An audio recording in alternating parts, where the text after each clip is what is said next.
오늘 14장부터 제가 16장까지 가겠습니다.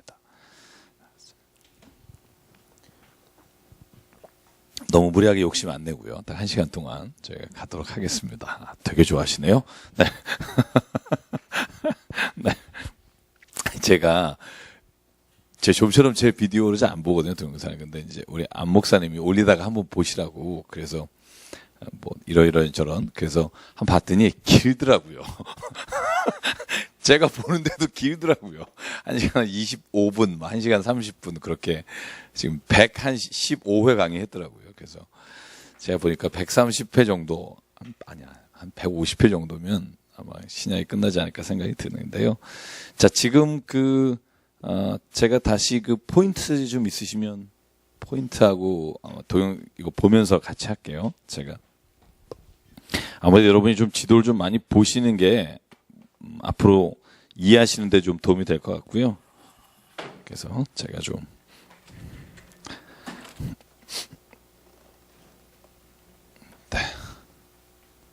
네, 괜찮습니다.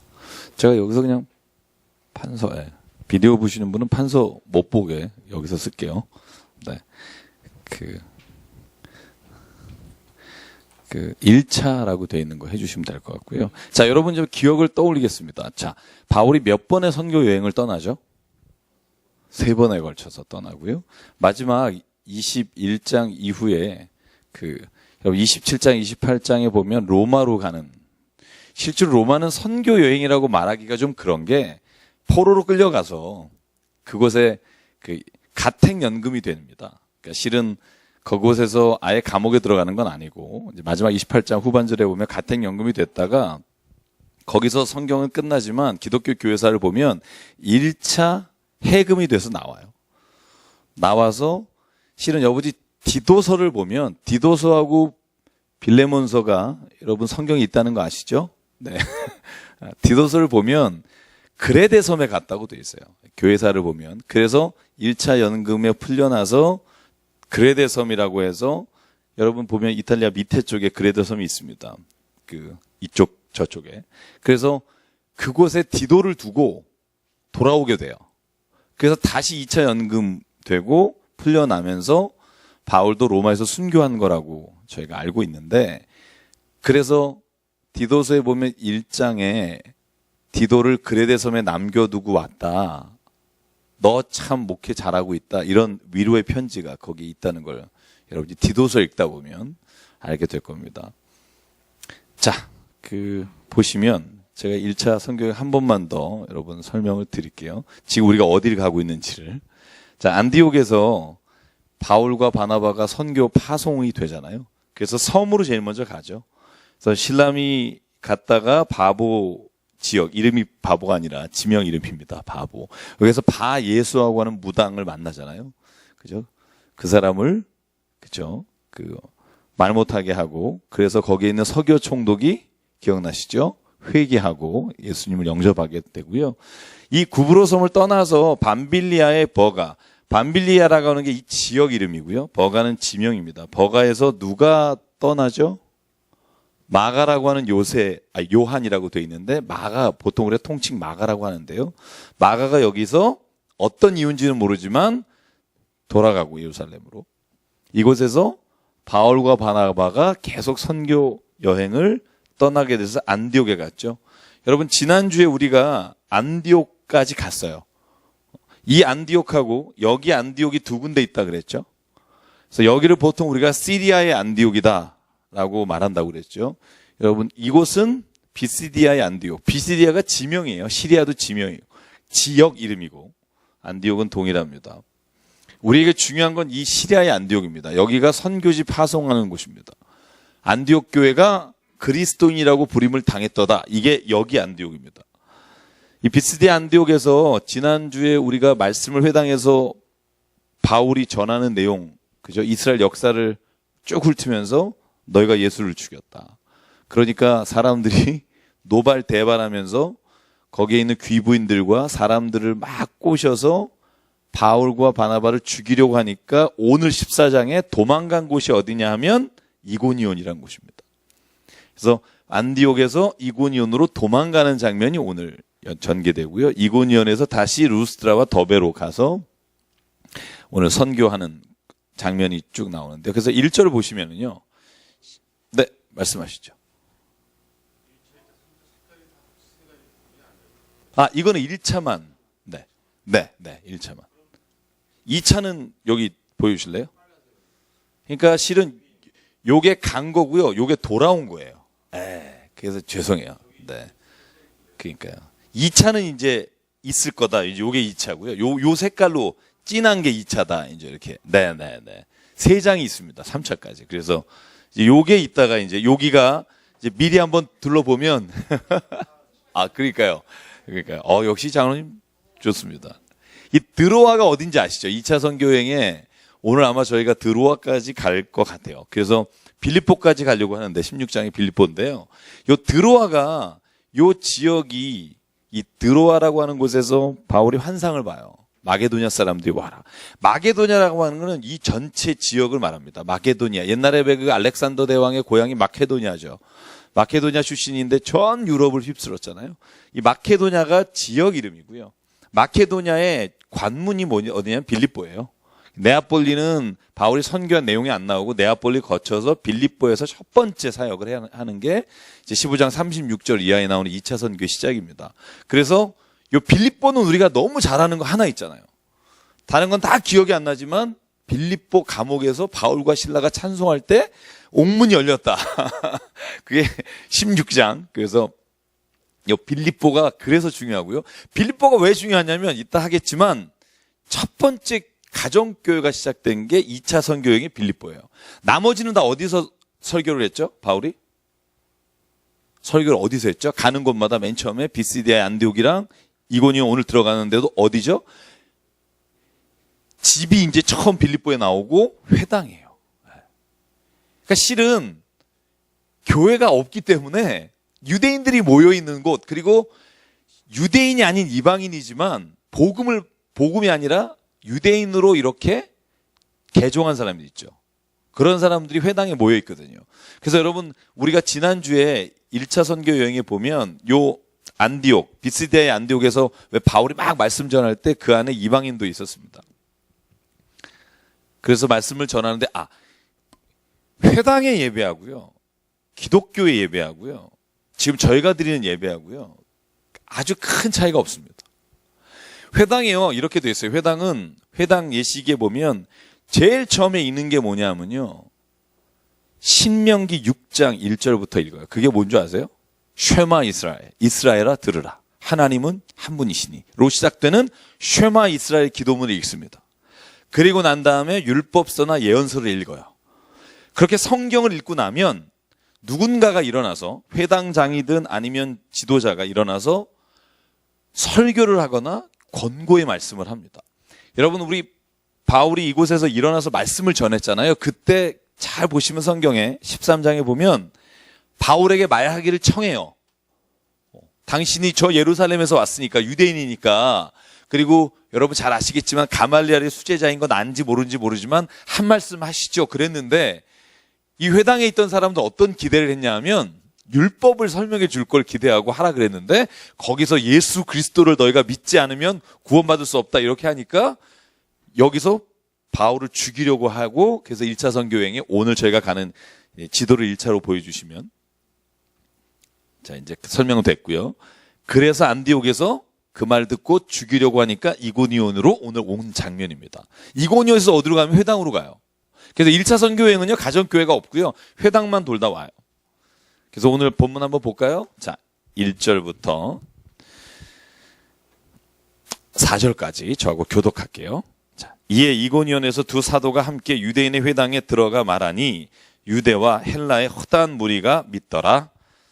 순종하지 아니하는 유대인들이 이방인들의 마음을 선동하여 형제들에게 악감을 품게 하거늘, 두 사도가 오래 있어 주를 힘입어 담대히 말하니 주께서 그들의 손으로 표적과 기사를 행하게 하여 주사 자기 은혜의 말씀을 증언하시니, 무리가 나뉘어 유대인을 따르는 자도 있고 두 사도를 따르는 자도 있는지라. 자, 잘 보시죠. 회당에서 또 말씀을 전해요. 그러니까 이고니온도 다른 데로 가지 않고요, 다 회당으로 들어가는데 말씀을 전하니까 두 파로 쫙 나눠지는 거예요. 바울의 말을 들으니까 우리가 잘못 믿고 있다. 예수를 믿어야 한다. 이런 쪽하고 야, 저거 어디서 와서 이상한 말 한다. 죽이려고 하는 사람들로 쫙 갈라지는 겁니다. 여러분 저희가 사도행전 2장 할 때도 그랬잖아요. 그죠? 똑같은 말씀을 듣고 가슴을 치며 회개하는 사람이 있고 똑같은 말씀을 듣고 죽이려고 모의하는 사람들이 있다. 그러니까 실은 말씀보다 그 마음밭이 훨씬 중요하다는 사실을 알 수 있고요. 자, 오늘 보시면 알겠지만 5절에 보면 그래서 이방인과 유대인들과 관리들이 두 사도를 모욕하여 돌로 치려고 달려듭니다. 자, 여러분 고린도후서 11장 한번 펴보실래요? 고린도후서 11장 24절에서 30절. 자, 오늘부터 나오는 이 고난의 장면들을 고린도후서에 바울이 편지를 쓰면서 내가 이러이런 어려움을 당했다 하는 내용들이 하나하나 나와요. 그래서 고린도후서 11장 24절을 비교하면서 여러분이 사도행전 13장부터 읽어가면 특별히 14장부터 읽으면 고난당한 내용들이 하나하나가 탁탁 맞는 걸 알 수 있어요. 한번 고린도후서 11장 24절 30절 같이 읽죠. 시작. 유대인들에게 40에서 하나 감한 매를 5번 맞았으며 3번 태장으로 맞고 1번 돌로 맞고 3번 파선하고 1주야를 깊이 바다에서 지냈으며 여러 번 여행하면서 강의 위험과 강도의 위험과 동족의 위험과 이방인의 위험과 신의 위험과 광야의 위험과 바다의 위험과 거짓 형제 중의 위험을 당하고 또 수고하며 애쓰고 여러 번 자지 못하고 줄이며 목마르고 여러 번 굶고 춥고 헐벗었도다. 이외에 이런 고사하고 아직도 날마다 내 속에 눌리는 일이 있으니 곧 모든 교회를 위하여 염려하는 것이라. 누가 약하면 내가 약하지 아니하며 누가 실족하게 되면 내가 애타지 아니하더냐. 내가 부득불 자랑할진대 내가 약한 것을 자랑하리라. 아멘. 사도 바울이 당한 일을 보면 살아있는 게 기적인 사람이에요. 그렇죠? 여러분 태장 이게 뭔지 아세요? 신명기에 나오는 이 소위 말해서 율법을 지키지 않는 사람에게 가는 벌인데요. 40대를 넘지 않는 거예요. 태장은. 왜냐하면 40대를 넘으면 죽을 수도 있기 때문에 그런 거예요.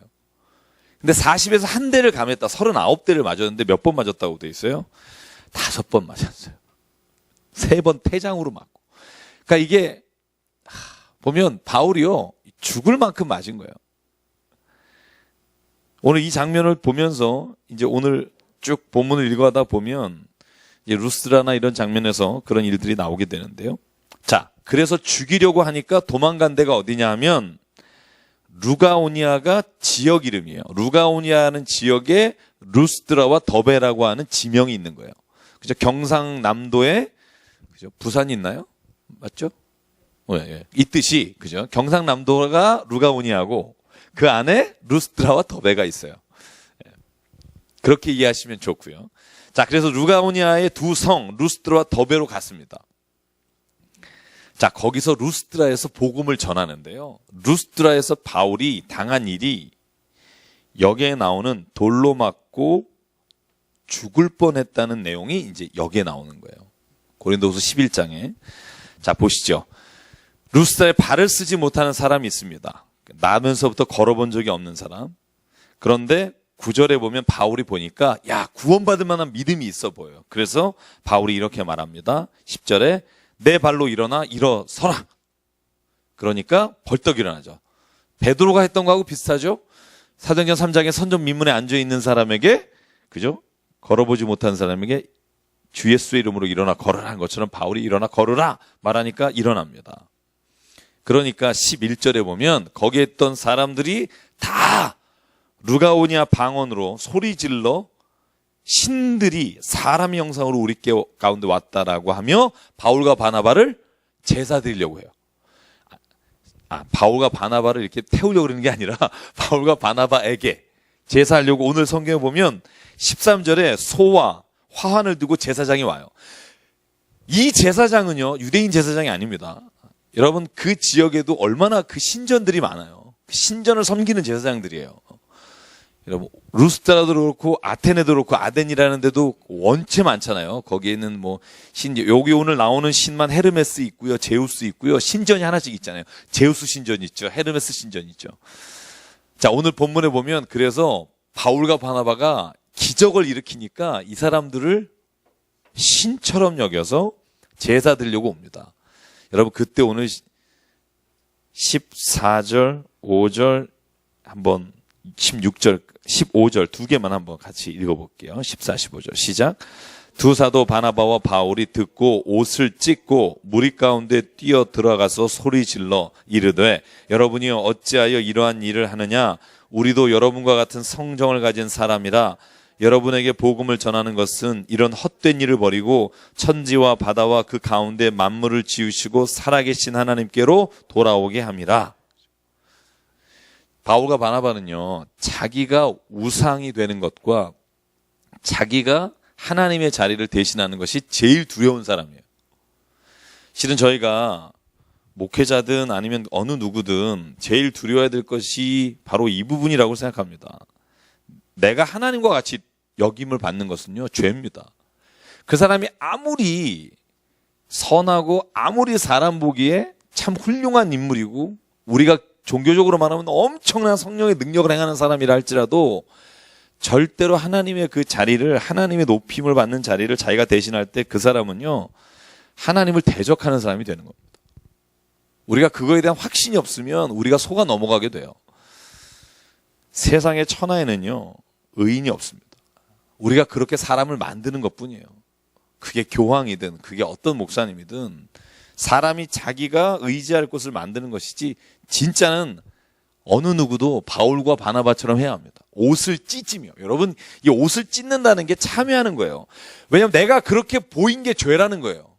사람들이 나를 신과 같이 보게 한 게 하나님 앞엔 죄를 진 거예요. 왜? 10계명의 1계명이 뭐예요? 나 외에 다른 신을 섬기지 말라. 2계명이 뭐예요? 우상을 두지 말라. 우상을 섬기지 말라. 3계명이 뭐예요? 여호와 이름을 망령되이 걷지 마라. 4계명 안식일을 기억하라. 5계명 부모를 공경하라. 6계명 살인하지 말라. 7계명 간음하지 말라가 먼저고요. 그 다음에 도둑질하지 말라. 그 다음이 거짓 증언하지 말라. 곧 거짓말하지 마라. 마지막이 내 이웃의 소유, 아내, 종 모든 것을 탐하지 마라. 자, 제가 이따가 이 10계명을 가지고 말씀을 좀 나눌 텐데요. 잘 보세요. 출애굽기 20장에 나오는 거고요. 신명기 6장에 나오는 2번 나오는데 여러분 도둑질하지 말라고 이웃의 걸 탐하지 말라의 차이를 아세요?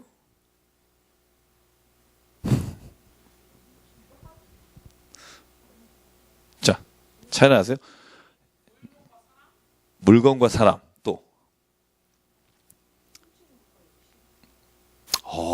역시. 네. 이 원어를 보면요. 달라요. 그러니까 steal이라고 돼서 영어 성경에 번역을 그렇게 돼 있어요. 훔치는 거예요. 그러니까 실질적으로 그 행동을 하는 거예요.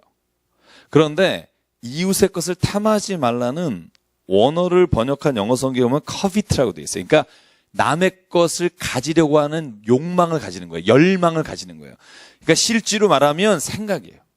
남의 것을 막 갖고 실제로는 이 모든 행위로 짓는 게 아니라 간음하지 말라는 행위적인 게 강하고요. 도둑질도 행위적인 게 강하고요. 살인도 행위적인 게 강한데 이 커비트라는 단어는요. 10번째 계명은 모든 우리가 가지고 있는 잘못된 육적인 욕망과 남의 것을 탐하는 것과 시기하는 마음 모두를 통틀어서 하는 게 이 10계명. 남의 종과 부인과 그래서 종목을 하나씩 들어요. 탐하지 마라. 마음으로 짓는 죄예요. 저는 그래서 제가 전공이 윤리잖아요. 근데 제가 도덕적인 죄와 종교적인 죄가 달라요. 성경은 두 개를 구분해요. 그래서 우리가 도덕적인 죄의 목록을 하면 불의와 뭐 속이는 것과 간음과 막 쭉 20몇 가지 나오지만 성경은요. 종교적인 죄, 다시 말하면 하나님 앞에 짓는 죄가 도덕적인 죄보다 훨씬 커요. 왜냐하면 이 모든 불의한 죄가 어디서 나오냐면 하나님을 믿지 않기 때문에 나온다고 봐요.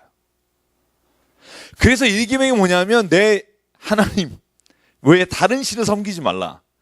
이게 가장 큰 계명이고 동시에 모든 믿는 사람들이 하나님만 믿으면 하나님을 내가 진짜 그 말씀에 쓰인 대로 믿습니다. 하나님 내가 그렇게 살겠습니다라고 그 믿음대로 길을 걸어가면 나머지 로마서 1장 25절 이하에 나온 모든 죄와 베드로후서에 나온 모든 죄가 하나님께서는 막아주시는 은혜를 주신다는 거예요.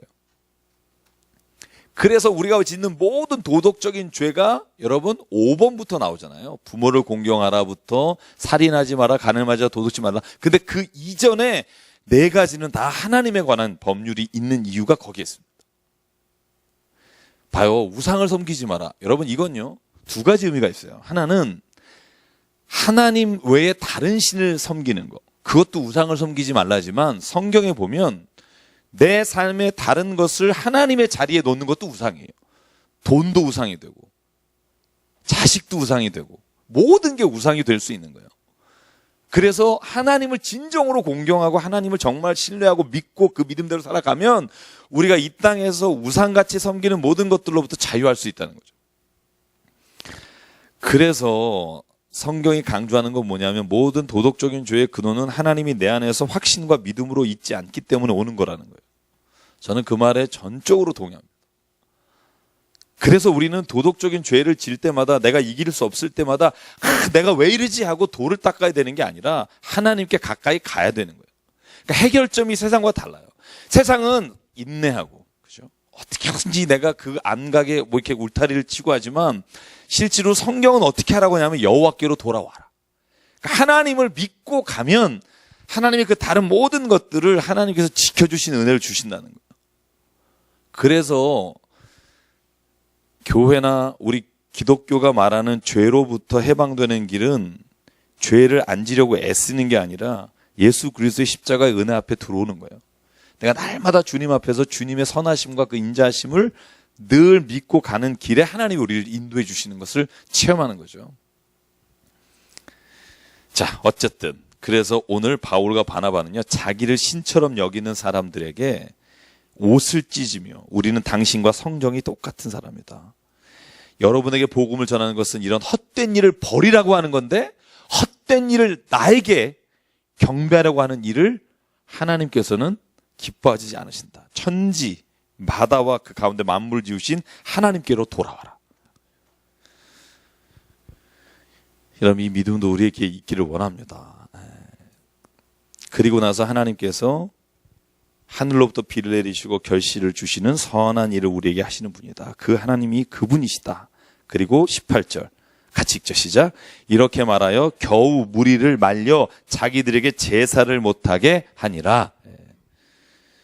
이러시지 마시지 뭐 이러면서 은근슬쩍 받는 게 아니고요. 이걸 완전히 거절해서 오늘 본문에 보면 무리들에게 말려서 제사를 못하게 합니다.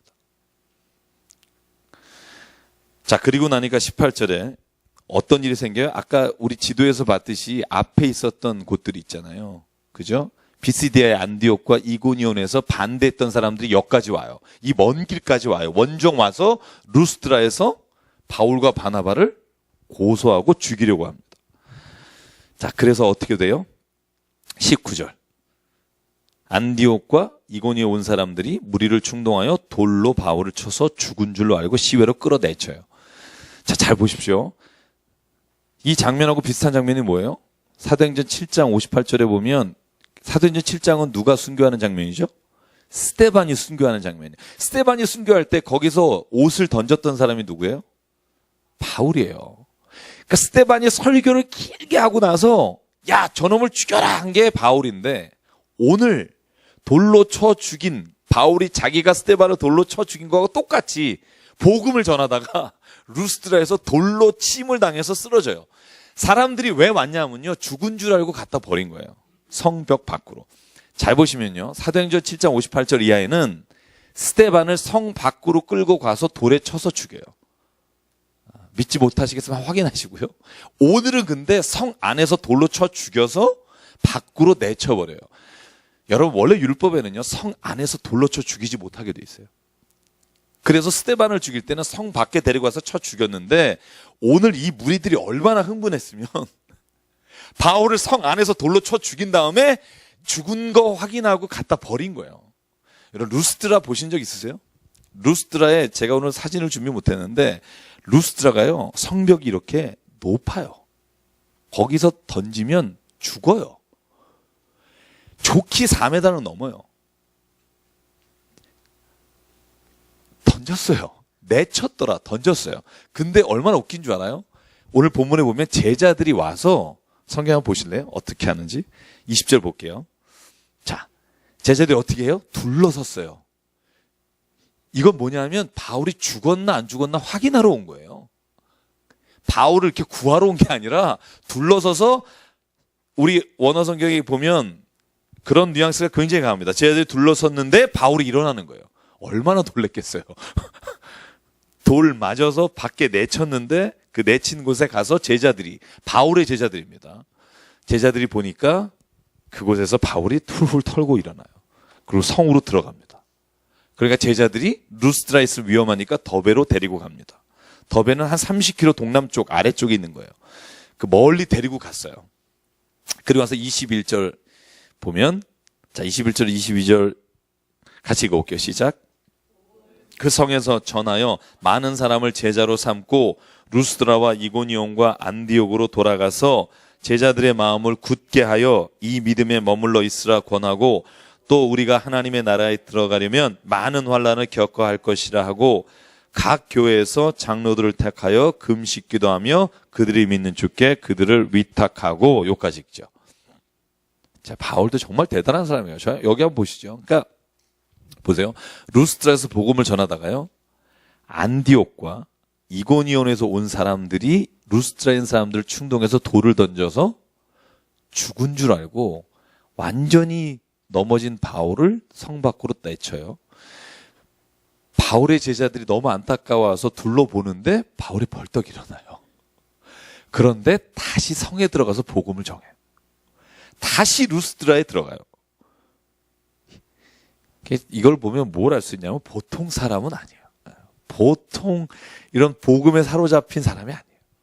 보통 그 정도 되면 야 죽을 뻔했다 이러고 다시는 거기 야 이쪽은 가지 말자 그러잖아요. 근데 오늘 보여요. 주체가 누구냐면요, 오늘 21절에 복음을 성에서 전하며 많은 사람을 제자로 삼고 루스드라로 돌아가요.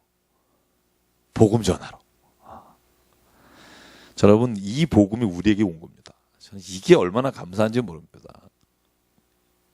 그리고는 교회마다 장로들을 택하여 금식 기도하며 믿는 사람들 주께 의탁하고, 비시디아 가운데 밤빌리아에 이르러 버가의 말씀을 전하고 이탈리아로 내려가서 거기서 배를 타고 안디옥으로 돌아옵니다.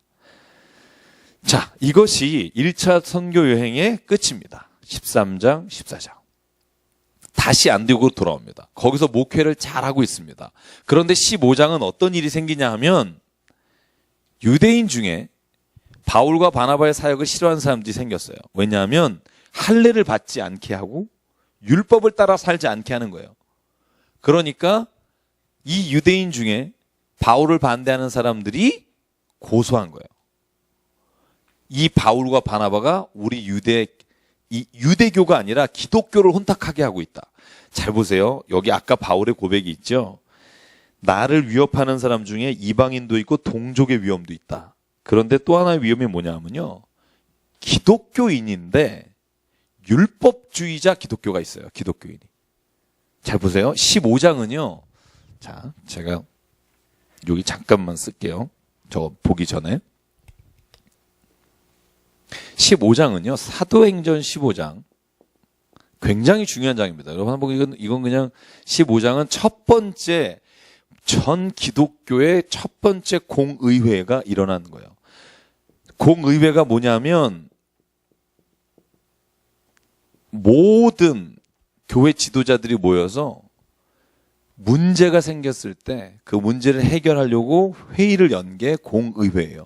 그래서 니케아 신조라든가 우리가 알고 있는 신조들이 공의회에서 세워진 것들이고, 칼켈톤 회의라든가 다 공의회인데, 첫 번째 왜 모였냐?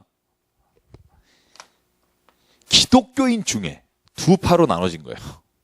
여러분 이건 정말 잘 들으셔야 돼요. 오늘날에도 이런 일 많잖아요. 교단도 얼마나 많아요. 어떤 파가 있느냐 하면 유대교 정통이었다가 예수 그리스도를 믿었어요. 기독교인이 됐어요. 그랬는데 이 사람들은 여전히 율법주의를 가지고 있는 거예요. 그러니까 예수님을 믿는 거로만 되는 게 아니다. 그 이방인도 할례 받고 유대인이 돼야 한다. 유대인이 된 다음에 기독교인이 되는 거지, 유대인이 안 되고 기독교인이 된다는 건 말이 안 된다. 바울이 지금 이 우리 기독교를 혼탁하게 하고 있다. 그런데 이쪽에 바울 라인은 뭐냐면, 아니다. 예수 그리스도를 믿는 것 외에 어떤 것도 우리가 더 할 것이 없다. 왜 율법을 따라야 하고 할례를 받아야 하냐. 그거로 인해 그리스도인이 되는 게 아니다. 여러분, 그 논쟁이 시작되면서 안디옥 교회에서 바울과 바나바를 15장 1, 2, 3절에 보면 예루살렘에 파송을 해요. 그래서 여러분 지도를 보면 이 안디옥 이 위쪽이잖아요. 그 꺾이기 전에 있는 이 위쪽에서 이 사해 옆에 있는 예루살렘까지 이게 100km가 넘는데요. 여기를 이 회의를 하러 오는 거예요. 바울과 바나바와 대표들이. 안디옥 교회 대표들과 예루살렘 교회에 있는 다른 복음을 가지고 있는 사람, 그러니까 율법적인 복음을 가지고 있는 사람들이 회의를 하는 건데, 회의의 주제를 누가 하냐 하면 여러분 아시는 분이죠? 누구죠?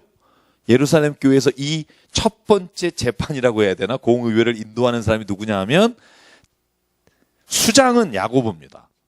자, 이따 성경 보면 나오니까 한번 듣고 읽으면 확 와닿아요.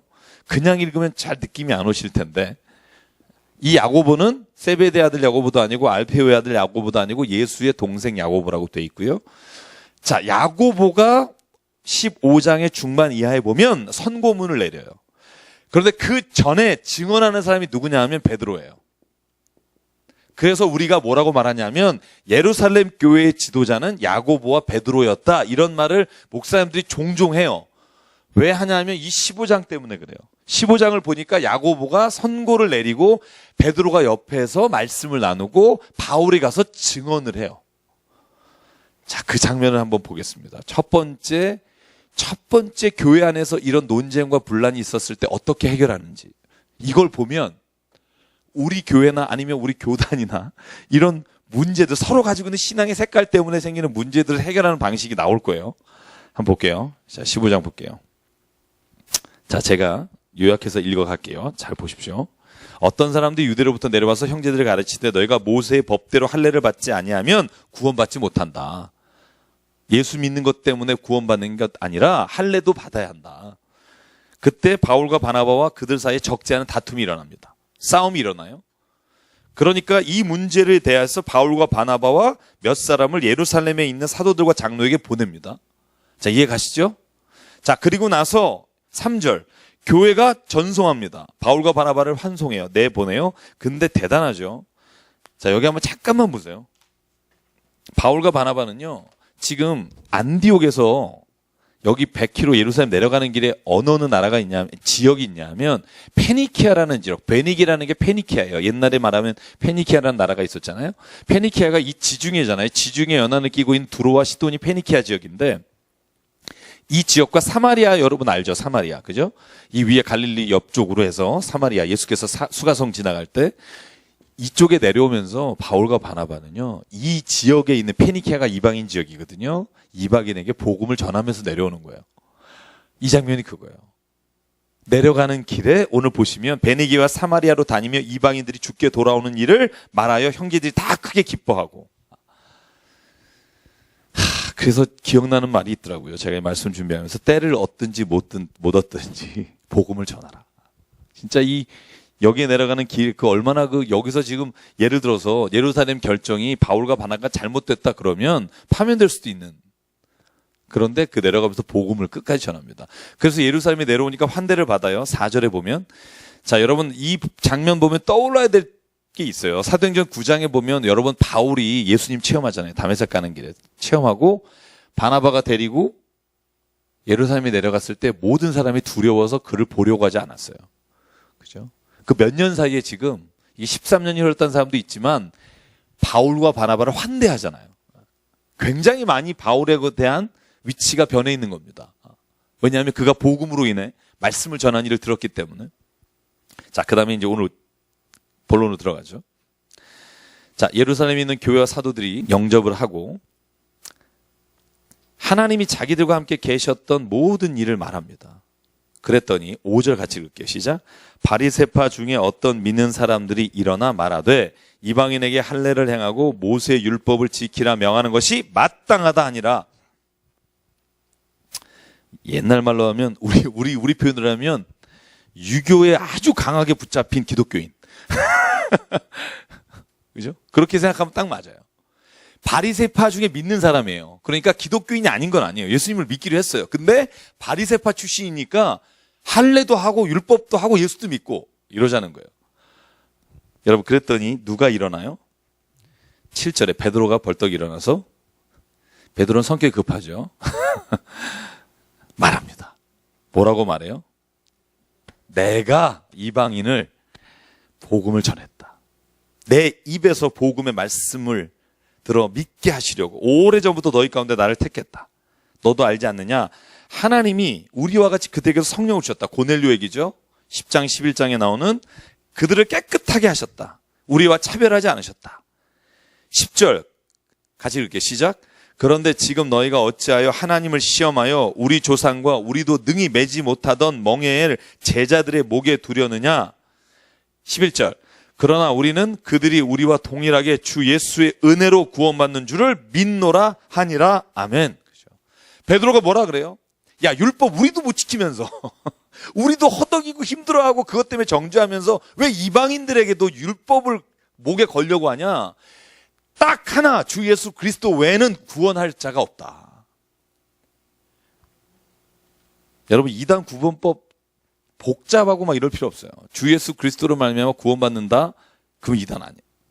그 외에 더 붙이면 이단이에요. 내가 그다? 뭐 이러든가. 내가 성령님이다? 뭐 이렇게. 이만희나 신천지처럼. 여러분, 그리고 잘 보세요. 그러면 이런 말 하시는 분이 있어요. 아, 그러면은 그렇게 말하는데도 좀 그렇게 말하면서 이상한 사람 있지 않냐. 있죠. 그걸 어떻게 구분해내냐. 하나님이 하신다니까요. 가라지와 알곡은 마지막 때 하나님이 구분하세요. 자기가 신이라고 하지 않는 한 우리가 어떻게 구분하기가 어려운 거예요. 예수 그리스도라고 믿는다고 하면서 엉뚱한 짓 하는 거 있잖아요. 우리가 알 수가 없어요. 그렇기 때문에 저는 이단을 구별하는 가장 강한 딱 한 가지 기준이 있어야 돼요. 주 예수로 말미암아 구원받습니다. 우리가 그것을 믿습니다. 그거에 대한 믿음과 고백이 있으면 우리가 그 사람도 그리스도인으로 우리가 믿음으로 나가야 합니다.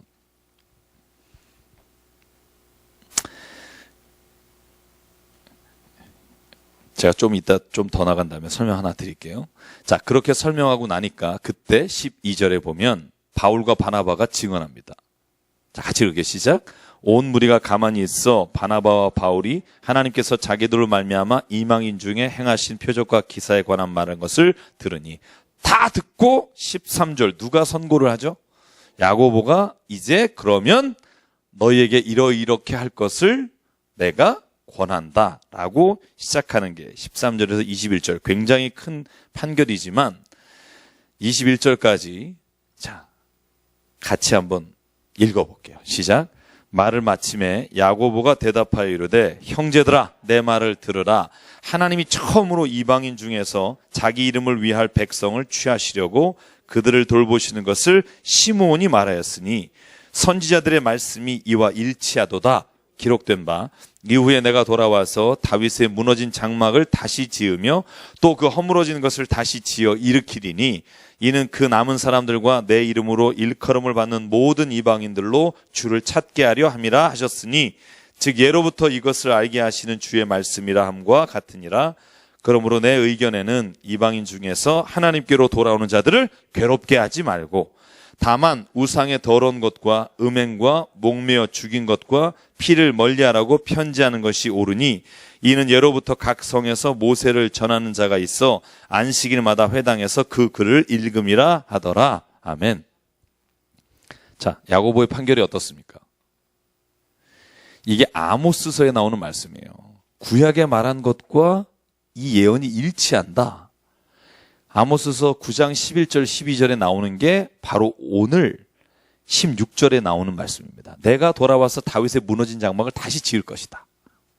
그 허물어진 것을 다시 지을 것인데 그 다음에 나오는 17절, 남은 사람들과, 아모스에는 에돔의 남은 자라고 되어 있지만 그 다음에 내 이름으로 일컬음을 받는 모든 이방인들, 아모스에는 만국의 기업 이렇게 말해요. 그러니까 모든 이방인들도 하나님이 구원하시기로 약속하신 게 여기에 이루어졌다. 그게 야고보가 구약을 가지고 지금 일어나는 이방인의 복음에 대해서 선고하는 겁니다. 그러니까 그 사람들을 다시 율법 안에 거하게 하거나 할례받게 하지 말자. 그리고 한 가지만 하자.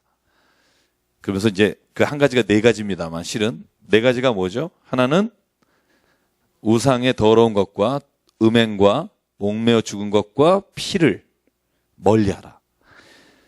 자, 이 네 가지를 그래서 바울과 바나바에게 모든 선교하는 교회에 가서 이걸 전하라고 다시 보내는 게 2차 선교행입니다.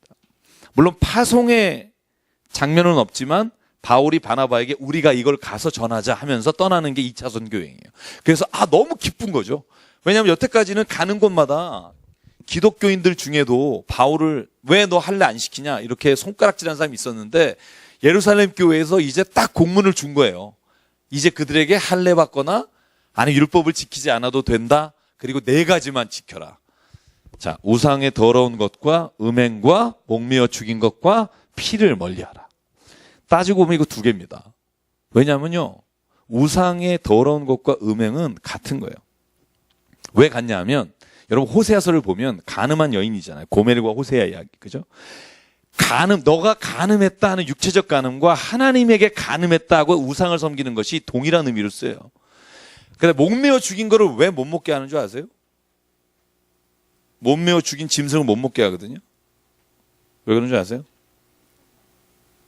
목매어 죽으면 피가 밖으로 안 터지잖아요. 그죠? 피가 안으로 터지거든요. 그래서 피를 먹지 못하게 하는 거예요. 같은 의미예요. 그래서 피와 목매어 죽은 것과 하는 건 같은 거예요. 따지고 보면 그래서 우상의 더러운 것과 피를 멀리하라 이겁니다. 이 피라는 게 유대인에게는 피채 먹는 것 자체가 부정한 것에 가장 중요한 것이었어요. 그래서 이걸 연구하는 그 신학자에 의하면 실은 지금도 그래서 선짓국 먹냐 마냐 논쟁이 많아요. 그런데 이걸 어떻게 우리가 받아들이냐 하면 옛날에 이스라엘 시대에는요, 그 지역 자체가 음식이 쉽게 부패하기 때문에요. 음식이 그냥 먹지 말라고 되어 있는 음식들과 여러 것들이 하나님께서 그 지역에 맞게 주신 것이라고 봐요. 많은 율법학자들, 저희 그 김진산 목사님하고 같이 공부했던 사람들이 쓴 논문이 있어요. 그 율법에 먹지 말라고 금지한 음식들에 대한 거, 그죠? 굽이 갈라지지 않거나 되새김질하지 않은 음식, 그죠? 그런 고기들을 먹지 말라고 돼 있는 것들에 대해서 공부한 게 있는데요. 실은 왜냐하면 우리가 지금 먹잖아요, 그죠? 지금도 할렐이라고 안 먹는 사람도 있잖아요. 음식을 따로, 그죠? 유대인도 마찬가지고, 그죠? 근데 실은 우리는 먹잖아요, 그죠? 근데 왜 근거를 먹는 것과 먹지 않는 것에 의해서 믿음을 구분하지 않는 것이 됐냐 하면 바울 때문에 그래요. 바울이 왜 여러분 기억나세요? 베드로 기억나세요? 베드로와 바울 둘 다. 베드로는 그 내려오는 거 먹으라. 하나님이 그렇게 말씀하셨잖아요, 그죠? 3번이 있은 후에 아마 그렇게 돼 있을 겁니다. 그렇죠. 그걸 계속 얘기하죠. 자기가 3번 정도 얘기할 거예요. 계속 내가 이렇게 하나님 말씀하셨다 이렇게, 그죠? 그러고 나니까 베드로가 말씀하셨고 두 번째는요 바울이요.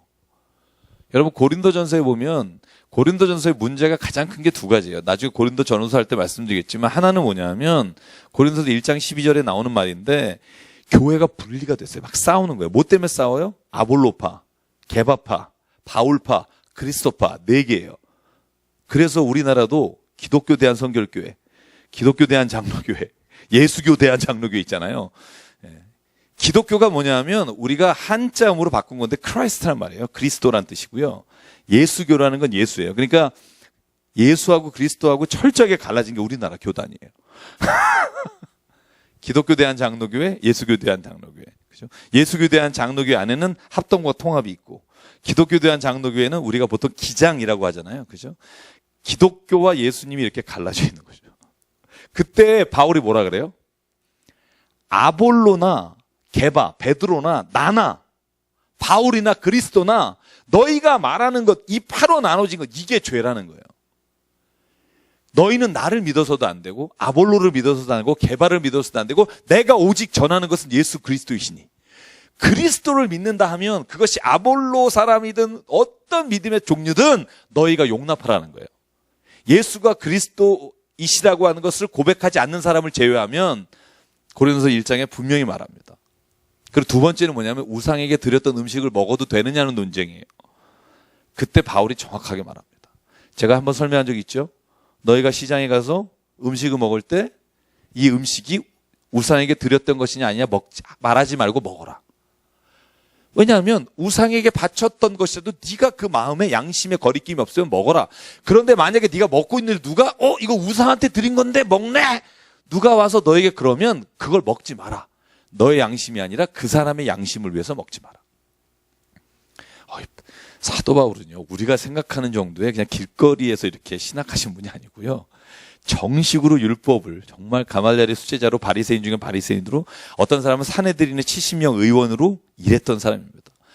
그러니까 이렇게 그가 쓰신 편지와 그가 쓰신 이 각 교회마다 있는 문제에 관한 대답이 정말 정확한 겁니다. 저는 이렇게 정확할 수가 없어요. 저는 바울의 서신을 읽으면서 놀랄 때가 많아요.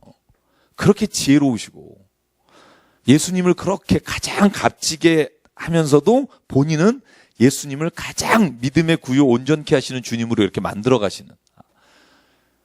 저는 그 높여드리는 것이 정말 대단하다고 생각하는데요. 자, 바울이 오늘 이 네 가지를 가지고 갑니다. 그래서 여러분 우리가 믿음의 생활을 할 때 너무 율법주의적으로 신앙생활하는 것은 다른 사람도 다치고 자기도 다칩니다. 우리가 말씀을 지키는 거, 애쓰는 거 너무 좋은 일입니다. 그런데 율법주의가 되는 건 문제가 심각한 겁니다. 여러분 권위가 있어야 되잖아요, 사람이. 그 권위라는 건 삶에서 나오잖아요. 근데 권위적이라는 말은 참 안 좋은 말입니다. 지가 그냥 권위 있는 척하는 게 권위적인 사람이고요.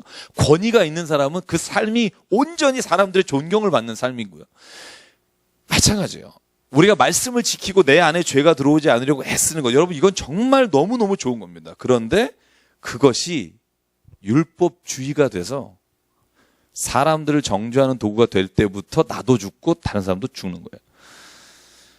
자, 보십시오. 오늘 아모스서 9장 11절의 말씀을 야고보는 하나님께서 오늘 이루신 일이라고 말합니다. 자, 재밌는 거 한번 얘기해 볼까요? 제가 이 아모스 인용한 거 보면서 여러분 예수님에 대해서 구약에 인용된 것 중에 이루어진 게 몇 가지인 줄 아십니까? 그는 실로 우리의 질고를 지고 우리의 죄를 담당하였거는 그거 있죠. 그가 찔림은 우리의 죄악을 위하며 그가 채찍에 맞으면 그가 상 우리의 그런 말씀도 있죠. 그렇게 이루어진 말씀. 보라 처녀가 잉태하여 아들을 낳을 것이니 그 이름을 임마누엘이라. 이 본문이 다 구약에 있는 스가랴의 말씀이 마태복음에 이루어진 것들이잖아요. 보통 우리가 200개가 넘는다고 봐요. 200개 정도. 200개 정도가 예수 그리스도의 탄생에 관한 말씀이에요. 다윗의 2세 자손 중에 태어난다. 이런 것도 다 그죠? 예수님에 관한 말씀. 그리고 그가 조롱을 받을 것이며 그가 십자가에서 가족 앞에서 죽게 될 것이다. 이런 본문들이 다 성경에 있어요. 예언이 이루어졌어요. 제가 어떤 사람 그러죠. 이단들 특히 그러죠. 나도 성경이 이루어졌다 이러면서 성경 인용하는 사람도 있어요. 꽤 많습니다. 여러분 한번 읽어보면 참 장난 아닌 책 정말 많아요. 근데 예수님 한 200개가 넘는데 어떤 피터 스토너라고 하는 박사가요. 뭘 연구했냐 하면 통계학으로 구약에 인용된 예언 중에 8개 정도가 한 사람에게 이루어질 확률을 조사했어요. 참 대단한 분이죠. 그래서 8개 정도의 예언이 어떤 한 사람에게 이루어지는 확률을 조사했는데 공이 17개예요. 10의 17승분의 1. 그러니까 이거는 통계학으로 한 거예요. 그죠? 그러니까 이게 17승분의 1이 마음에 안 왔다잖아요. 그래서 제가 한번 공을 쳐봤어요. 17개를. 그러면서 한번 세봤어요. 단십, 백, 천만, 십만, 백만, 천만, 10억, 100억, 1000억, 조. 그 다음에 조까지 가려다가 요번에 또 10조 5,500억 있었잖아요. 그래서 10조까지 갔는데도 공이 5개가 남더라고요. 그래서 피터 스토너 박사가 그런 말을 해요. 구약에 나오는 예수에 대한 인용이 이루어진 것은 그것만으로도 우리가 성경이 예언한 예수께서 이 땅에 오신 것에 대해서 다른 증거가 필요 없다. 근데 이단들도 그렇게 막 써붙이죠. 근데 이단들 여러분 아세요? 제가 이렇게 잠깐 쉬어가는 코너로 이단들이 하는 게 재밌는 게 뭐냐면요. 자기가 죽은 다음에 부인을 신으로 만들어요. 만국의 어머님. 그래서 문선명 돌아가시고 지금 한학자가 만국의 어머님 되셨어요. 그 전에 1985년에 안산홍이라는 분이 돌아가시고 그 부인이 지금 하나님 어머님, 그래서 하나님의 교회라는 데가 그 안산홍 죽고 나서 그 어머님이 생겼고, 요번은 지난 9월 17일 날 신천지에서 카드 섹션 하는 거 보셨어요? 잠실체육관에서? 요번에 10만 명 모였습니다. 여러분, 장난 아닙니다. 이단들. 여러분, 이단들 모이는 것처럼 힘써야 돼요. 성경에 나오는 말이 맞죠. 그죠? 우리도 여기 꽉꽉 채워야 된다. 그죠? 카드 섹션이 뭐라고 하냐? 만국의 어머니라는 카드 섹션이 처음 나왔어요. 왜냐하면 이만희 씨는 죽지 않는다는 게 교리예요. 근데 이제 84세가 넘어가면서 드디어 나왔어요. 카드 섹션에 만국의 어머니. 그래서 12지파 중에 한 지파가 반발했어요. 이거 죽는다는 거 아니냐. 그래서 신문에 크게 나왔어요. 이거 혹시 죽어서 혹시 부인을 또 세우는 거 아니냐, 뭐 이런. 그죠? 야, 안 죽는다고 믿는 사람도 대단하고, 죽은 다음에 또 만국의 어머니를 세우는 거. 그래서 모든 이단은요, 자기가 예언이 이루어진 거로 끝나지 않고요. 그 돈과 그 재력을 끝까지 가기 위해서 아들과 부인에게 신성을 부여하는 게 이단의 가장 결정적 특징입니다. 그래서 보면 알아요. 여러분, 요번에 돌아가신 그 유병헌 씨도 마찬가지잖아요. 그 아들한테, 차남한테 그 물려주려고 계속 계획을 세우시다가 요번에 해필이면 뭐 세월호 때문에 그게 인수작업을 완전히 못 끝내셨다 그러던데. 그래서 저는요, 우리가 이단이 아니라면, 정말 예수를 그리스도라고 정말 믿는 사람이라면 이렇게 어떤 일에 가지고 조금씩 다른 생각을 가지고 있다는 것으로 인해서 적그리스도라고 말하는 것은 좀 위험하다고 봐요. 늘 우리가 그런 마음을 가져야 돼요. 왜냐하면 그런 마음이 없으면 오늘 바울이 이스라엘 백성에게 하는 말과 똑같은 거예요. 너희가 개바파, 아볼로파로 나눠지겠느냐. 고린도 교회, 여러분 고린도서 1장, 2장 읽어보세요. 울면서 말해요. 우리가 다 그리스도에서 온 거 아니냐. 그러면서 말하는 게 뭐예요? 아볼로는 심고, 그죠? 씨 뿌리고 나는 심었고 하나님이 비를 주셔서 물을 주셨다. 다 자라게 하신 분은 하나님 아니냐. 그죠? 왜냐하면 고린도 교회가 그걸로 인해 갈등이 심했거든요. 자, 그래서 22절에 드디어 같이 읽을게요. 어떤 해법을 찾느냐, 어떤 사람들을 더해주느냐. 같이 읽게 시작. 이에 사도와 장로와 온 교회가 그 중에서 사람들을 택하여 바울과 바나바와 함께 안디옥으로 보내기로 결정하니 곧 형제 중에 인도자인 바사바라 하는 유다와 실라더라. 여기서 처음 누가 이름이 나오죠? 실라입니다. 자, 실라. 고구려 백제 실라 아니고요. 자, 실라. 여러분, 신라가 드디어 2차 선교 여행에 바울과 같이 가는 파트너가 되잖아요. 1차에는 바나바하고 누가 갔죠? 마가가 갔죠. 그죠? 셋이 갔고. 2차에는 여러분 누가 가죠? 바울하고 신라하고 또 한 사람. 자, 16장 피자마자 1절에 나오는 사람 하나 있어요. 컨닝하셔도 좋고요. 누구죠? 디모데입니다. 네. 근데 디모데는요, 재밌는 게 뭐냐면 1차 선교 여행 때 루스드라에 갔잖아요. 루스드라에서 죽었는 줄 알고 버림받잖아요. 루스드라에서 1차 선교여행 때 전도한 게 디모데예요. 그 이름이 16장에 나와요. 루스드라의 디모데, 제자 디모데와 디모데를 바울이 데리고 선교여행을 떠나갑니다. 그래서 선교여행은 실제로 나중에 16장 중반에 가면 바울과 실라와 디모데와 성경을 기록하고 있는 사도행전 기록한 사람이 누구죠? 누가죠. 네. 누가하고 선교 여행을 2차 선교 여행을 떠나는 사람은 나와요. 누가는 어느 출신인지 정확히 모릅니다만 빌립보 지역에서 복음을 전할 때 항상 우리라는 말로 다 3인칭으로 나오다가 빌립보 지역에서 그쪽 마케도니아 지역을 갈 때만 우리가 하고 누가가 자기가 그곳에 있던 것을 성경에 우리라는 표현으로 1인칭 복수로 표현합니다. 신라. 그래서 보십시오. 이제 이 판결된 것 가지고 증인으로 보낸 사람이 뭐냐면 유다와 실라입니다. 그래서 실라가 등장하면서 떠나게 됩니다. 자, 그래서 24절에 보면 우리 지시도 없이 나가서 말로 너희를 괴롭게 하는 사람, 율법주의자, 그죠? 율법주의자 기독교인들이죠. 마음을 혼란케 하니까 이 사람을 택해서 우리 주 예수 그리스도의 이름을 위하여 생명을 아끼지 않는 자 우리가 사랑하는 바나바와 바울과 함께 너에게 보내기로 했다. 그래서 오늘 유다와 실라를 그곳에 보냅니다. 자, 28, 29, 30, 31은 그 네 가지를 안디옥 교회에 알려주는 똑같은 일입니다. 우상의 더러운 것과 음행과 목매달아 준 것과 피를 멀리하라는 것이고요. 자, 32절 유다와 실라도 그곳에 가서 다 전달하고, 왜냐하면 보세요. 바울과 바나바만 둘이 가서 야 이렇게 하기로 했다 그러면 공신력이 떨어지잖아요. 그러니까 유다와 실라를 같이 보내서 예루살렘에서 온 사람인데 너희들이 앞으로 할례를 받지 않아도 되고 율법을 지키지 않아도 예수를 그리스도라고 고백하고 우상의 더러운 것과 음행과 목매다는 것과 피를 멀리하면 우리가 그거로 족하다라는 것을 해주고 33절에 보면 어떻게 되죠? 두 사람이 다시 예루살렘으로 돌아갑니다. 그리고 34절은 뭐죠? 없음. 그죠? 왜 없을까요? 왜 없을까요? 제가 이 없는 거에 대한 얘기를 마태복음 하면서 말씀드렸는데 한번 기억력을 떠오르면서 왜 없음이라는 게 있을까? 중간에 두 개 붙어 있는 것도 있고 없음도 있고, 그죠? 어떤 사본에는 그러면서 밑에 나오죠, 그죠? 한번 성경 가지고 계신 분 밑에 뭐라고 돼 있죠? 그냥 없음 이렇게 돼 있나요? 어떤 사본에는 이런 거 안 나오나요?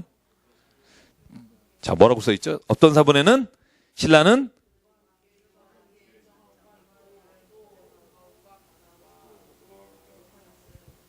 네.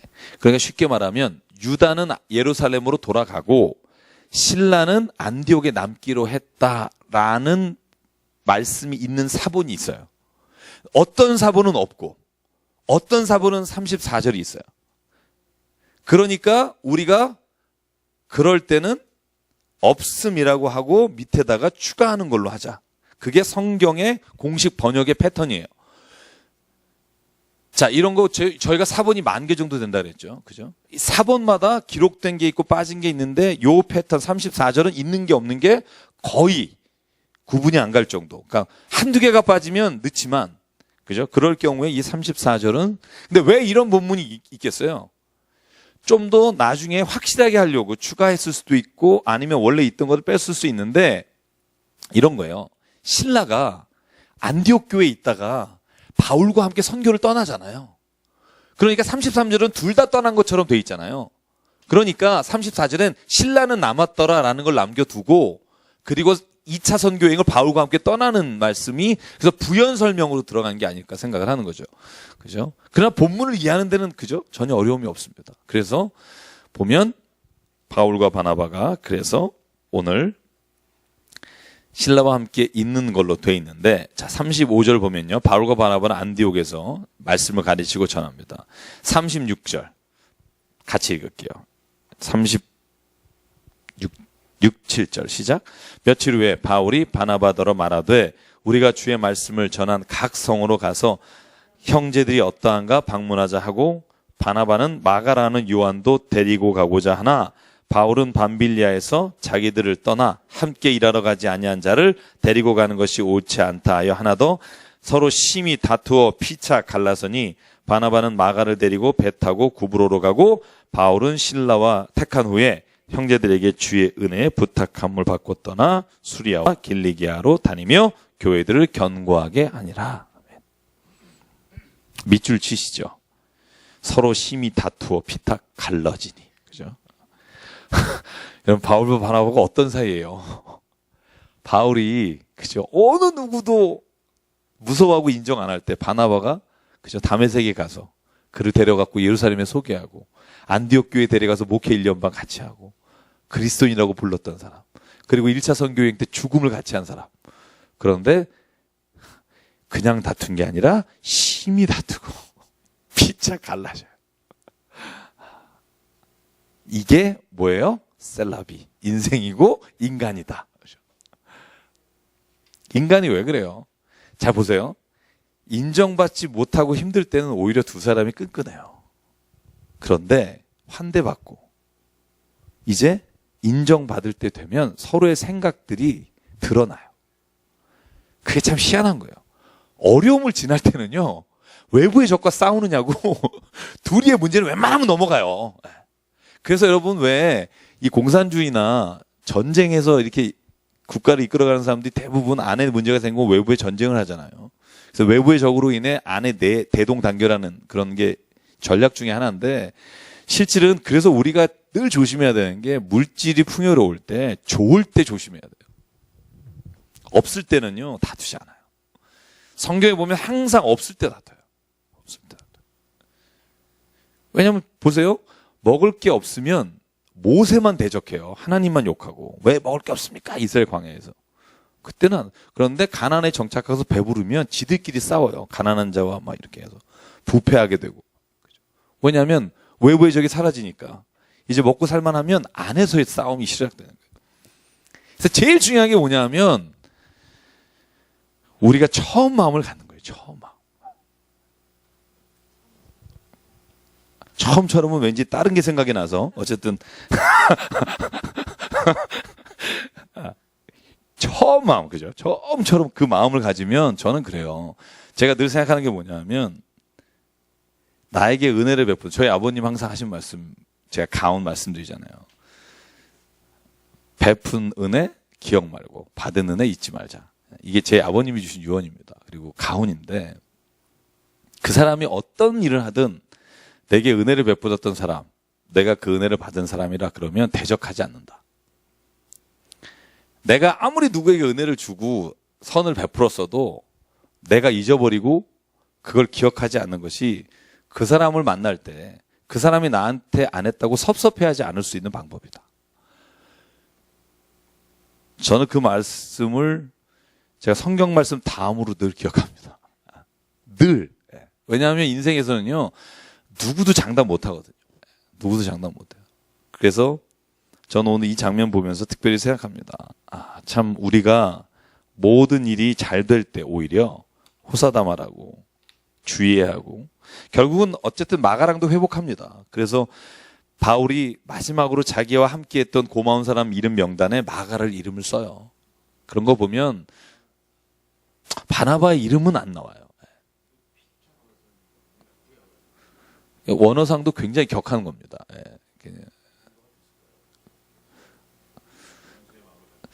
우리가 됐다고 믿어야 되지 않나요? 네, 이 원어도 굉장히 격합니다. 원어도 굉장히 많이 다퉜다고 되어 있습니다. 네.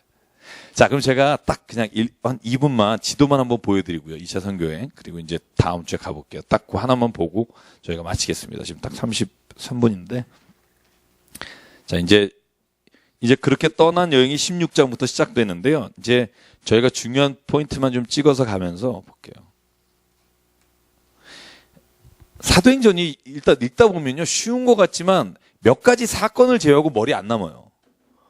저도 늘 그랬어요. 몇 가지 이야기, 빌립보교 그치 감옥에서 나간 얘기는 기억나는데 그 전체적인 흐름이 기억이 나질 않아서 28장까지 꼼꼼히 읽어보면 그러니까 2차 선교행이 18장 22절까지예요. 18장 22절까지 나오고 바로 23절부터 21장 16절까지가 3차 선교행을 떠나요. 바로. 그러니까 뭐 이렇게 구분을 짓지 않는데 2차 선교행을 떠납니다. 2차 선교행 안디옥에서 출발해서요. 자, 어떤 의도로 가냐면 1차 선교 여행 때 전도했던 지역을 돌아보자 떠나는 거예요. 그래서 어디부터 가요? 더베, 루스드라, 이고니온, 안디옥 다 갑니다. 여기에서 특별한 행적이 사도행전의 2차 선교행 때는 없어요. 근데 분명히 뭘 했을 것이다? 우린 유추할 수 있죠. 예루살렘 교회에서 결정난 그걸 가지고 가서 너희들이 이제 할례 받지 않아도 된다. 여러분, 저희가 16장 1절을 이제 다 가지 않았지만 디모데에게 1절, 2절, 3절에 보면 바울이 뭘 시키죠? 할례를 시켜요. 재밌어요. 디모데후서 1장에 보면 이 디모데는요, 엄마는 유대인이고 아빠는 헬라인이에요. 그래서 왜 조부모의 이름도 나오죠. 조부모하고 엄마 이름 쭉 나오죠. 디모데후서에 보면 사도행전 안 나오지만 너의 어머니 그죠? 유니기인가요? 그죠? 그래서 할머니가 유니기죠. 그래서 믿음의 족보가 나오고 아빠는 일찍 죽은 걸로 우리가 알아요. 왜냐하면 아빠가 있었다. 미완료형 형태로 돼 있어요. 미완료형. 그래서 아버지는 없는 게 아니까. 그래서 여러분 재밌어요. 요거는 그냥 하나 제가 지나가는 길로 할게요. 디모데한테는 할례를 하잖아요. 희한하죠? 예루살렘 회의에서 안 해도 된다 그랬잖아요. 그런데 바울이 디모데에는 유대인을 선교하기 위해 해요. 이방인을 선교하거나 합니다. 그런데요, 바울이 또 하나의 아들이 있어요. 아들과 같은 사람. 너는 내 참 아들이라. 이렇게 말한 또 한 사람 누구죠? 아까 제가 얘기한 사람이에요. 이름이 비슷해요, 디모데하고. 디도입니다. 디도 1장에 보면 내 참 아들이라고 돼 있어요. 근데 디도는요, 할례를 안 시킵니다. 내가 디도는 할례를 시키지 않아요. 왜냐하면 디도는요, 유대인이 아니라 헬라인입니다. 네. 그래서요, 바울은요, 제가 고린도전서 7장 18절을 제가 읽을게요. 고린도전서 7장 18절. 바울이 가지고 있는 이 할례에 대한 마음이 어떤 건지. 한번 고린도서 7장 18절 한번 찾아보실래요? 성경을 이렇게 좀 바울이 자기 고백과 사도행전을 비교해서 보면 훨씬 더 이렇게 이해하기가 쉽습니다. 왜냐하면 사도행전은 누가가 기록한 공식적 기록이고요. 고린도전서, 후서, 디도서, 디모데전서는 바울이 쓴 편지이기 때문에 자기 고백적 고린도 7장 18절 같이 읽죠. 시작. 할례자로서 부르심을 받은 자가 있느냐? 무할례자가 되지 말며 무할례자로 부르심을 받은 자가 있느냐? 할례를 받지 말라. 저는 그래서 디모데는 어머니가 유대인 계통이에요. 그러니까 디모데가 나이가 들었을 거예요. 디모데를 보통 우리가 15세에서 21세 사이로 추정해요. 20대 전후. 그런데 이 젊은이를 바울은 할례를 시키는 거예요. 그런데 디도는 할례를 안 시켜요. 그렇죠. 고린도후서 2장 13절에 정확히 나와요. 디도는 할례를 억지로 받지 않게 하였다. 이렇게 나와요. 그래서 바울은요, 이 부분에 대해서 굉장히 성경에 민감하고 성령에 민감하지만 율법주의자로 살지 않아요. 그러니까 실제로 우리가 모든 일이 그래요. 예전에 제가 말씀드리잖아요. 예전에 교회에 드럼 올라가면 마귀가 막 한다고 그래서 데모한 적이 있어요. 옛날에 피아노가 올라갈 때 보스턴에서 데모한 역사가 있고요. 오르간이 교회 들어갈 때 데모한 역사가 있어요. 안 들어가면 안 된다고 피켓 시위하고. 이런 술집에서 하는 악기들이 성전에 올라갈 수 있다. 그래서 무악기파가 아직도 있습니다. 무악기파. 악기를 쓰지 말아야 된다. 그런데요, 지금은 또 그게 율법이 돼서 오르간하고 피아노 아닌 게 올라가면 이상한 거예요. 이 사람이 그런 거예요. 사람이 익숙한 게 곧 그게 바로 옳은 것이라고 생각이 들 때가 있는 거예요. 근데 구분해야 돼요. 그래서 제가 오늘 마지막 드리고 싶은 것은 옳은 것과 우리가 포기하지 못하는 복음의 본질과 우리가 하나님 안에서 자유할 영역을 구분해야 돼요. 제가 그 구분점을 뭐라고 제 스스로가 생각하냐면 저는 십계명이라고 생각해요. 저는 십계명을 제가 연구하면서 생각한 게 뭐냐면 십계명만큼 참 하나님께서 우리에게 주신 가장 보편적 법칙이 없다는 거예요. 보편적 법칙이 없다. 여러분 거기에는요, 할례를 해라 마라 이런 거 없어요. 우상을 섬기지 말라지, 그죠? 실은 보면 거기 있는 모든 것들이 다 우리의 모든 도덕적인 죄와 종교적인 죄를 포함하고 있어요. 613개 율법, 출애굽기와 레위기와 신명기에 있는 그 613개 조항을 다 포함하고요. 이 세상의 모든 것들 다 포함하는 법이 거기 있다는 거죠. 잘 모르겠다면 십계명을 생각하십시오. 그리고 그 외의 것들은 용납하십시오. 예수 그리스도를 말미암아 구원받는 것 이외에 이런 것들로 인해 싸우고 다투고 갈라지고 나눠지는 것 하나님이 원하시지는 않는다고 생각해요. 그래서 여러분 여기만 보죠. 자, 그랬다가 드로아에 갑니다. 여기 보면 드로아가 거기에 있는 바울의 그 선교여행 2라고 되어 있는 거 좀 틀어줄래요? 바울의 선교여행 2라고 되어 있는 거. 바울의 선교여행 2라고 되어 있는 거 있죠? 아니요. 네. 자, 이걸 제가 왜 보여드리냐면 이 지도는 혹시 이것도 누가 고소할지 모르겠는데 제가 그린 게 아니기 때문에. 자, 이 지도가 그걸 잘 표현해줘요. 아까 그런 지도는 그냥 지명하고 지역이 막 헷갈리는데 여기가 길리기아라는 지역, 밤빌리아라는 지역의 버가, 그죠? 아까 우리가 말했죠. 루가오니아의 루스트라와 더베. 자, 무시아를 지나 드로아로 갔다 돼 있어요. 드로아는 지명이고요. 무시아는 지역입니다. 원래는 어떻게 가려고 했냐면 무시아에서 비두니아로 가려 하다가 이렇게 돼 있어요. 그러니까 바울은 원래 무시아에서 비두니아 돌아서 갑바도기아를 떠나서 안디옥으로 오려고 했어요. 소아시아 지역을.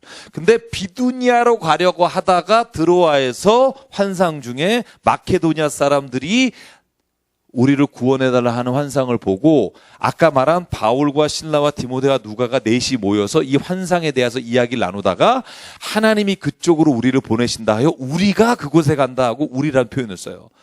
그래서 제가 꼭 드리고 싶은 말씀은 환상은요, 혼자 보고 혼자서 자폭하면 안 돼요. 함께 이야기 나누고 이 환상이 하나님께로부터 온지를 확인하는 절차를 제가 다음 주에 하겠지만 꼭 거칩니다. 그리고 난 다음에 무시아에서 드로아에서 다시 네아폴리를 떠나서 빌립보로 들어가더라 이렇게 되어 있습니다. 그 다음에 우리가 중요한 지명들이 몇 개 있는데 베레아가 있죠. 그 다음에 아덴이 있죠. 고린도가 있습니다. 다음 주에 이 여정을 한번 떠나볼게요. 네, 그래서 다음 주에 여정을 떠나도록 하겠습니다. 네, 이렇게 또 좀 짧게 끝내보도록 하겠습니다. 자, 우리 같이 기도할게요.